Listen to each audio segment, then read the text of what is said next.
গদিতে থাকার জন্য প্রশাসনকে পুরো দলদাস করে দিয়েছে, গদিতে থাকার জন্য তুষ্টিকরণ, গদিতে থাকার জন্য সাম্প্রদায়িক, আর কি আছে? আজকে যে বহিরাগত ওদের কটা বহিরাগত প্রার্থী এসছে? প্রচুর। আমরা একটা সর্বভারতীয় দল, ওয়ার্ল্ডস লার্জেস্ট পলিটিক্যাল পার্টি, ভারতবর্ষে আমাদের দল ক্ষমতায় আছে। বিরোধীরা তো কিছু ভুল বলছে না, আছে নাকি? মুখ্যমন্ত্রী নিজেই বলছেন। আর আছে নাকি? নিজেই বলছে তো এইসব করে চালাও। কিন্তু দেখুন, মানুষ, ভোট মানে মানুষ, আর আমি মনে করি ভোট হলো মানুষের আশীর্বাদ। কারণ মানুষ সেই একটা ভোট দিয়ে ডিসাইড করে আগামী 5টা বছর কে তার দেখাশোনা করবে, কে তার সুখ দুঃখের পাশে থাকবে, কে তার জন্য উন্নয়নের লড়াই করবে।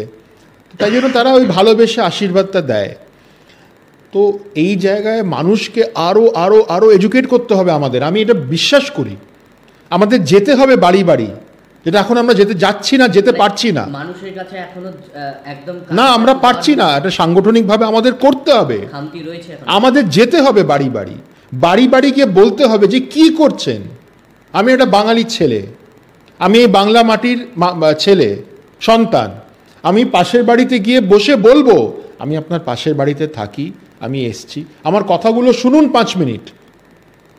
এটা আমাদের করতে হবে, আমাদের খুব অ্যাগ্রেসিভলি কিন্তু ট্যাক্টফুলি আমাদের নামতে হবে। এই যে আপনি বললেন বাঙালির ছেলে, তো সেই প্রসঙ্গে একটা কথা বলাই যায় যে বারবার তৃণমূল সরকার বলতো আপনাদেরকে বহিরাগত, তাহলে সেক্ষেত্রে তো এবছর দেখা গেল তাদের যে লোকসভা নির্বাচনেও তো বহিরাগত প্রার্থী প্রচুর প্রচুর। দেখুন, এগুলো হল ইলেকশনের ভাষা, ইলেকশনের ভাষা, এগুলো কিছু না কিছু বলতে হবে। ওদের ভাষাটা খুব খারাপ। আপনি জানেন যে তৃণমূল কোন ভাষায় আমাদের কটাক্ষ করে, ওদের কালচার এটা, ওদের কালচার এছাড়া কিছু নেই। মানে শাসক দল কি ভোটের রাজনীতি শুধুমাত্র করে? আর কি করে? গদিতে থাকার জন্য প্রশাসনকে পুরো দলদাস করে দিয়েছে, গদিতে থাকার জন্য তুষ্টিকরণ, গদিতে থাকার জন্য সাম্প্রদায়িক, আর কি আছে? আজকে যে বহিরাগত ওদের কটা বহিরাগত প্রার্থী এসছে? প্রচুর। তাই জন্য আমি বলি মানুষকে সচেতন হতে হবে। তৃণমূল যেগুলো করছে, যদি তাদের বাড়ির ভেতরেই দেখা যায়, সেম জিনিসটা পাবেন। আমাদের নেতৃত্ব, হ্যাঁ দিল্লির নেতৃত্ব, আমরা একটা সর্বভারতীয় দল, ওয়ার্ল্ডস লার্জেস্ট পলিটিক্যাল পার্টি, ভারতবর্ষে আমাদের দল ক্ষমতায় আছে।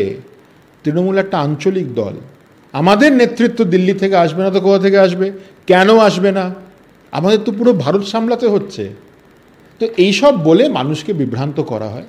সেক্ষেত্রে তো যখন গোয়ায় তারা প্রার্থী দিতে গিয়েছিল, সেক্ষেত্রে তো মমতা বন্দ্যোপাধ্যায় সেখানে গিয়েছিলেন। মমতা বন্দ্যোপাধ্যায় তো সব জায়গায় চেষ্টা করছেন, মানুষ তো গ্রহণ করছে না। সেক্ষেত্রে তো তাহলে বহিরাগত প্রসঙ্গ টানছেন কেন তিনি? কারণ বাংলায় মানুষ এটা নিচ্ছে, উনি বাংলার মানুষকে যেটা মানুষ শুনতে চাইছে এটা শুনিয়ে দেয় ভোটের আগে।